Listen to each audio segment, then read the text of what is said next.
ভাই হুম। একটা কথা বলার আছে। কথাটা হলো, আমি তো তোর বেস্ট ফ্রেন্ড, তুই সেটা কি নজরে দেখিস?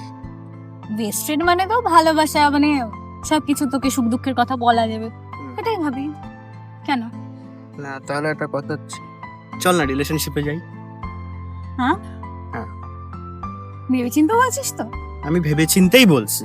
আমিও অনেকদিন ধরে ভাবছিলাম বলবো, আমারও তোকে পছন্দ, কিন্তু সমাজের লোক কি বলবে, প্লাস আমার বিয়ে হয়ে গেছে তাই কিছু বলতে পারিনি। দেখ একটা জিনিস বলি, আমাদের লোক যা খুশি বলতেই পারে, মেন তো তোর আর আমার দুজনের ভালো থাকাটা তো মেন না। সমাজের কথা বাদ দে, আমার গিয়া ভাড়, তোর আর আমার দুজনের ভালো থাকা নিয়ে কথা।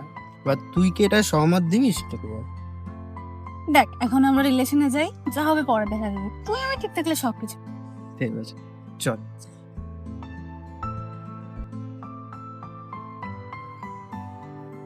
এরকমই কিছু ভালোবাসার সম্পর্ক নষ্ট হয়ে যায় দুমুখো সাপ বন্ধুত্ব হতেন।